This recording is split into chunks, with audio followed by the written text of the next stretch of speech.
घरी पनीर केलेलं तर तुम्हाला मी शॉर्ट व्हिडिओ तुम्ही बघितलाच असेल। आता घरी पनीर झालंय म्हटल्यानंतर मनसूला तर विश्वासच बसेना। मम्मी म्हणते खरंच घरी केले का, खरंच घरी केले का।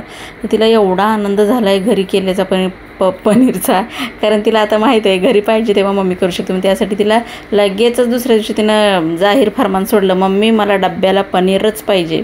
मग त्यासाठी तिला पनीर कापून ते जे दिसते ना कांदा टोमॅटोची ग्रेव्ही, आणि त्याच्यातच हळद तिखट मीठ टाकले आणि मस्तपैकी ते फ्राय करून घेतले।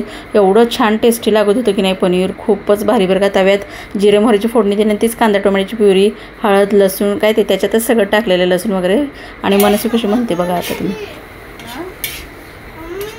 तिला एवढं जे काही पनीर आवडलं की तिला तयार व्हायचं सोडून खायलाच यायला लागली।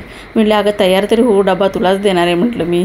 एवढं पनीर भारी झालेलं आणि चव जास्त लागत होती, कारण घरी केलेलं होतं की नाही। तुम्ही पण नक्की असं घरी करा, म्हणजे टेन्शन नाही दुकानात आणल्याचे, आणि मुलं पण खुश बरं का। चला तुम्ही पण खुश व्हा, सबस्क्राईब करा।